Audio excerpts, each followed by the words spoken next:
고래를 춤추게 하는 것은 한번 읽어보도록 합시다.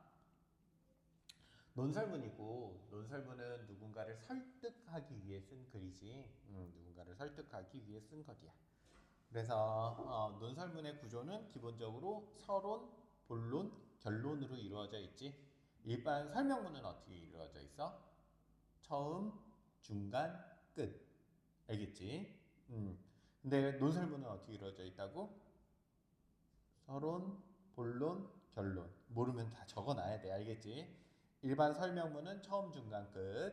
논설문은 보통 서론, 본론, 결론으로 나눠져 있어.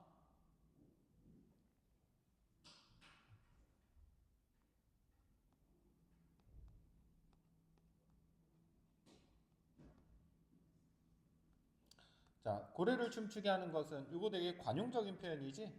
관용적인 표현이라는 건 우리가 수거처럼 쓰는 표현이라고 생각을 하면 돼. 그러니까 미국 가서 갑자기 고래가 춤춘다 이러면은 아무도 못 알아들어. 근데 우리는 다 알아듣잖아. 그것은 뭐 칭찬은 고래도 춤추게 한다라고 하지. 그래서 관용적 표현을 통해 가지고 우리가 그게 뭐였지? 아, 칭찬이지. 이렇게 해서 우리의 통념, 그러니까 일반적인 생각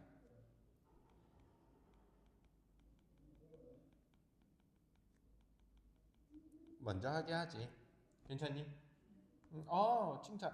그런 이야기인가? 글이 좀 궁금하네. 독자들의 호기심도 유도하고. 사람은 끊임없이 어떤 행동을 하며 살아간다. 누군가는 춤을 추고 누군가는 여행을 다니기도 한다. 그래서 이런 것들도 자잘한 사례야. 또 학교에서 공부하기도 하고 출근해서 일하기도 해. 사람을 무엇을 하기 위해서는 목표를 향해 나아가도록 밀어주는 힘이 있어야 하는데 이것을 뭐라고 그래? 동기라고 해. 그래서 단어 뜻이 뭐냐면 목표를 향해서 나아가는 힘, 동력. 그래서 이 글의 개념, 그러니까 단어 설명, 단어의 개념, 단어의 뜻 이런 거는 항상 이렇게 표시할 거야. 알겠지? 그래서 중심 단어를 줄이고 이렇게 괜찮니? 우리 기호를 통일하도록 하자. 고등학교 3학년 때까지 계속 이렇게 갈 거거든. 왜 앞으로 뭘 설명할 것 같아? 동기에 대해서 설명할 것 같아. 심리학자들에 따르면 그래서 뭐를 하고 있냐면 전문가들의 의견을 빨간색으로 파란색으로 써. 제시하고 있지. 그래서 설득력을 높이고 있어. 그럼 조금 더 믿을만 하잖아. 전문가가 이야기하면. 외제 동기와 내재 동기가 있다. 외적 보상을 받으려고 어떤 행동을 한다면 여기 뭐 쓰고 있냐면 동기를 분류하고 있지. 외제 동기와 내재 동기로. 어떤 행동을 한다면 외제 동기에 의한 거야. 그래서 외제 동기가 이렇게 써 있어. 외적 보상을 받으려고 어떤 행동을 하는 것. 괜찮니? 공부를 열심히 하면 부모가 선물을 준다는 말을 듣고 뭐를 제시하고 있어? 사례를 제시하고 있다. 맞는 선지야. EX 이게 사례지. 예시. 아이가 그렇게 행동한 경우 그 아이의 행동은 외적 동기가 작용한 것이다. 그 아이의 외제 동기 칭찬은 고래를 춤추게 한다 라는 말에서 관용어라고 그랬지. 관용적 표현이야. 칭찬도 결국 외적 보상이다. 반면에 우리 이런 걸 우리가 뭐라고 하냐면 담화 표지라고 할 거야. 이 담화 표지라는 건 뭐냐면 표지, 너 표지판 알지? 길을 갈 때 오른쪽으로 이렇게 꺾어가면 뭐가 나오고 직진으로 가면은 뭐 바다가 나오고 왼쪽으로 가면은 무슨 절이 나오고 이런 걸 표지판이라고 하잖아. 담화 표지도 똑같아. 말을 이어가는 데 있어서 표지판이 되어주는 거들. 반면에가 나왔으니까 뒤에 무슨 내용이 나오겠구나? 반대의 이야기가 나오겠구나. 그 다음에 뭐가 나오겠구나. 이렇게 설명해 주는 걸 뭐라고 그래? 담화 표지라고 그래. 알겠지? 담화 표지 중에 반면은 역접이라고 하지. 반대되는 이야기를 하는 거야. 역접. 반대되는 얘기를 이어서 설명할 거라는 거야. 역적. 무엇을 할 때 그 과정 자체에 의미를 두거나 자신의 만족감을 위해 어떤 행동을 한다는 것, 이걸 뭐라 그래? 내재 동기라고 그래. 요거를 내재 동기라고 그래. 다시 말해서 이것도 이제 담화 표지지. 다시 말해준다는 거야. 풀어서 설명해 줄게. 즉 과학이 단지 재미있어서 공부하고 예를 들어주고 있네. 어려운 사람을 돕는 일에 보람을 느껴서 봉사하는 것은 내재 동기가 작용했기 때문이야. 이건 이유를 설명해주는 담화 표지가 되겠지. 때문이다. 그렇다면 우리는 외재 동기와 내재 동기 중에서 어떤 것에 따라가서 살아야 할까? 그래서 질문의 형태를 통해 가지고 독자들에게 호기심 혹은 어떻게 해야 되지? 생각을 한번 해볼 수 있게 직접 글을 읽다가 어떻게 해야 되지? 잠깐 멈춰서 생각해 보는 거야. 생각의 계기를 제공해 준다. 맞는 선지야. 인간의 문제를 해결하는 데 동기가 어떤 영향을 주는지 알아보는 실험을 살펴보자. 우선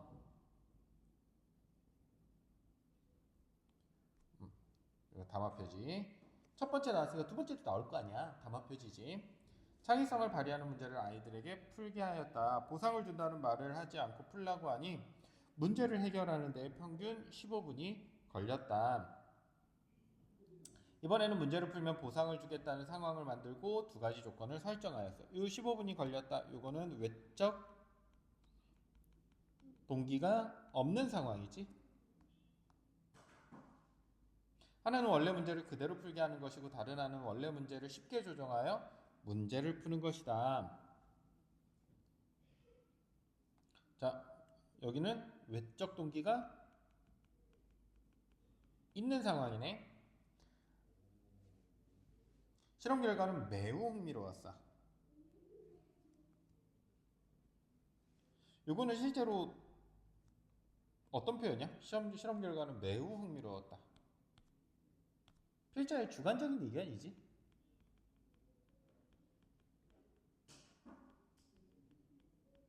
하지만 이걸 통해 가지고 재밌겠다. 또 독자들도 그렇게 유도하고 있어. 쉽게 조정한 문제는 대개 15분 이내로 다 풀었지만 하지만 원래 문제를 푸는 데는 18분이나 걸렸다.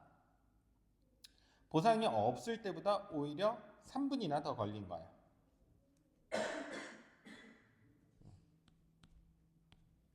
예상 밖의 결과가 제시됐고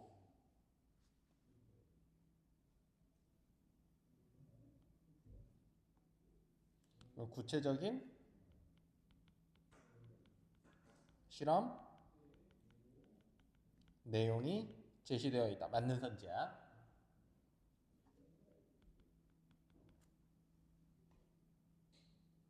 동기에 관한 이 실험은 외적 보상이 쉬운 문제를 푸는 데에는 효과적이지만 어려운 문제를 푸는 데에는 오히려 방해가 된다는 사실을 보여준다. 실험의 결과가 되겠네.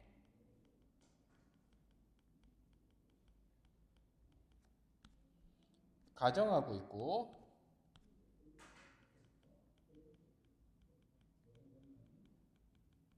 어떤 회사가 성과 규정이 있어서 잘 돌아가는 곳이라면 역설적으로 쉬운 업무만 해결하려는 조직일 수 있다. 외적 동기가 쉬운 문제를 해결하는 데 도움을 주지만 어려운 문제를 해결하는 데 크게 도움이 되지 않는다는 것. 외제 동기면 어떤가? 칭찬이든 다른 보상이든 결과만 좋으면 되지 않을까라고 생각할 수도 있다. 이거는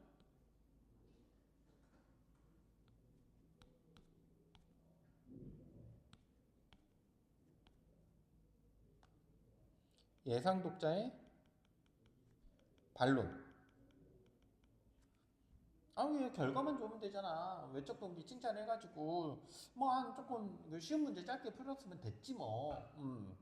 자녀가 열심히 공부하게끔 보상을 이야기하는 부모의 마음도 유능한 직원을 데려오라고 연봉을 올려주는 회사의 대표 마음도 이해할 수 있다. 그러나 외적 보상만을 줬는 것에는 문제가 있다. 먼저 외적 보상을 줬는 사람들을 관리하는 것은 어려운 일이다.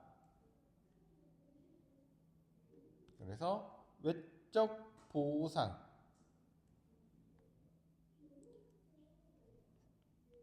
외적 보상의 문제점. 첫 번째, 작은 장난감에서 시작한 외적 보상이 게임기가 되고 점점 더 큰 자극을 줘야 된다는 거야. 두 번째, 보상받는 사람의 입장도 마냥 좋지만은 않다. 문제점 두 번째가 되겠네.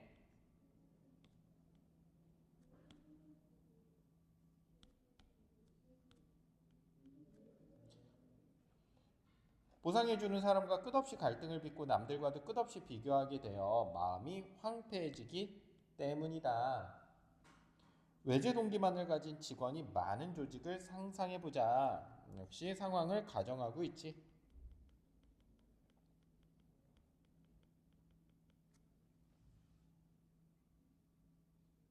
그곳에는 경쟁과 비교, 시기, 질투, 배신과 지배가 널리 퍼져 있을 것이다. 상황을 가정해가지고 사람들이 상상력을 자극하고 있어. 그러면서 자기가 말하고자 하는 것도 좀 더 설득력 있게 전달하고 있고. 괜찮니 여기까지? 우리에게는 외제 동기 외에 내재 동기도 있다. 외적 보상에 연연하지 않고 자신이 무엇을 하는 과정과 그 기쁨을 느끼는 사람들이 있어. 그들은 내재 동기에 따라서 행동하며 충분히 행복하게 살아가. 필자가 주장하고자 하는 게 이제 느껴져. 뭐가 더 중요하다? 내재 동기가 더 중요하다. 맞아? 수학의 노벨상이라고 불리는 필지상을 받은 허땡땡 교수가 인터뷰한 내용을 보고 학자의 내재 동기란 이런 것이구나 라고 생각을 했어. 그래서 내재 동기를 중요시하는 사람의 사례가 되겠네. 그치? 내용을 봤다네. 경험을 제시하고 있어. 누구의 경험? 이 글을 쓴 사람의, 글쓴이의 경험을 제시하고 있어. 필자, 글을 쓴 사람. 허 교수는 수학을 왜 공부하게 되었는지 그에게 수학 연구란 무엇이냐는 질문에 재밌어서 인간이 얼마나 깊게 생각할 수 있는지 알고 싶어서 수학 공부를 한대. 제정신이 아니네. 조금 이상한 것 같아. 그치? 우리와는 다른 세계를 사나 봐. 재미있는 건 보통 유튜브가 재밌지 않니? 그치? 저에게 수학 공부는 마라톤을 뛰려고 매일 근력 운동을 즐기는 것. 이것도 조금 달라, 그치? 근력 운동도 사실 보통 사람들은 고통스럽게 하지. 어쨌든 이 사람의 이야기를 직접 인용해서 허 교수는 전문가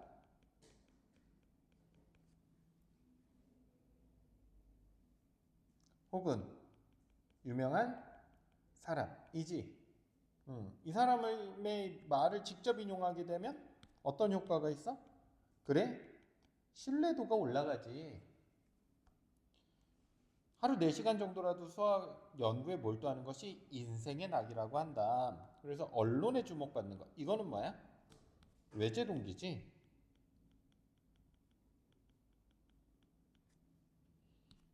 내 수학 연구에 몰두하는 것. 이건 뭐야? 내재 동기지.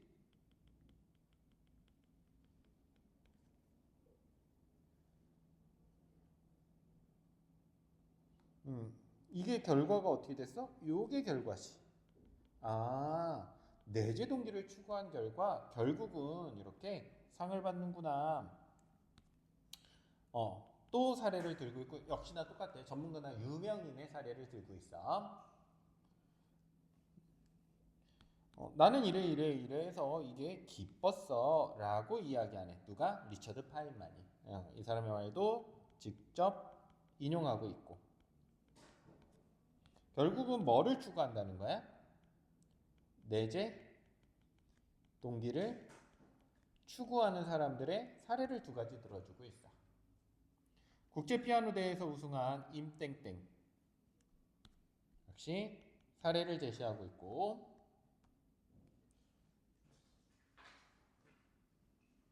역시 내재 동기를 중요시한다라는 사례지.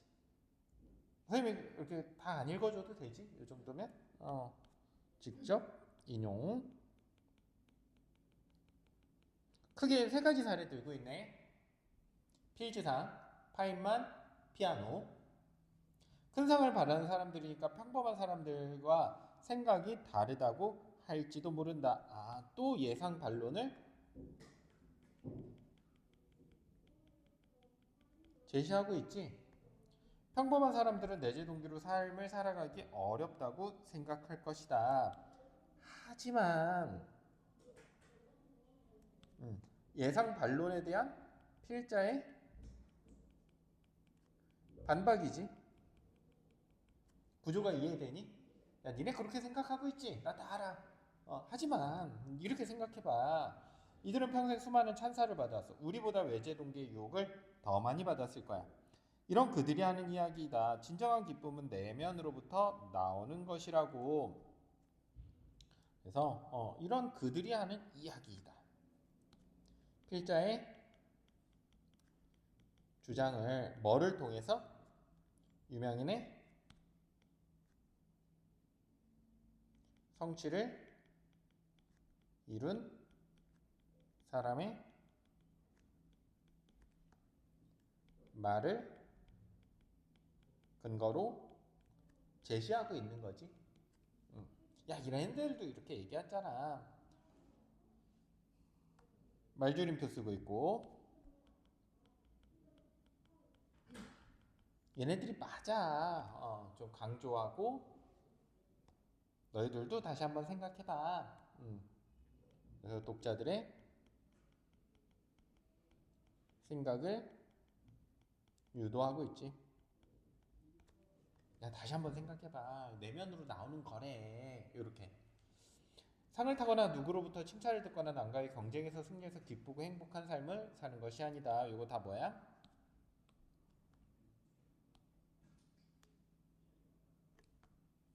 외제 동기를 다 나열하고 있지. 기업에서 일잘하는 직원 중에는 회사에서 능력을 인정받고 동료들 간의 관계도 원만하지만 상사가 시키는 일만 하는 자신이 행복하지 않다는 이들이 있어. 외제 동기는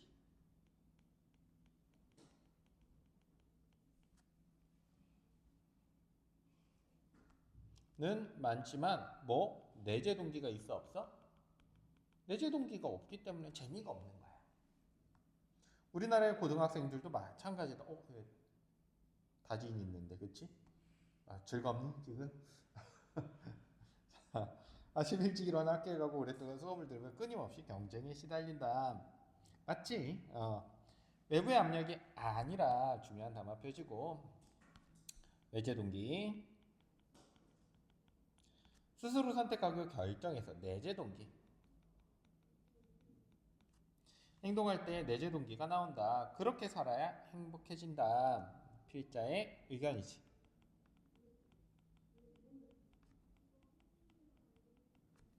내재 동기를 등한시한다면, 등한시하다라는 건 소홀히 하다라는 걸 등한시하다라고 그래. 멀리하는 거. 우리는 주변 시선이나 환경에 휩쓸리는 인생을 살게 되어 불행해진다. 고래가 진정으로 기쁨을 느끼며 춤을 추게 하려면 조련사의 칭찬이 아니라 외제 동기. 중요한 담화 표지. 내재 동기. 당신의 진짜 하고 싶은 얘기는 무엇인가? 그래서 고래가 진정으로 기쁨을 느끼며 춤을 추게 하다. 비유적인 표현이지 당연히. 그래서 비유적인 표현을 통해 주제를 강조하고 있다. 맞는 선지가 되겠네. 또 당신이 진짜 하고 싶은 것은 무엇인가? 의문, 질문의 형태로 종료를 했어. 이걸 통해 가지고 독자들에게 한번 생각해 볼 수 있도록 참여를 유도하고 있다. 맞는 선지 알겠지? 이 같은 고민에 참여해 보자는 거야. 독자들의 깨달음을 유도하고 있다. 맞는 선지 알겠지? 이렇게 하면은 뭐 어려운 거 없이 이거는 다 맞출 수 있을 거야. 오늘은 요거 집중해서 한번 해봐.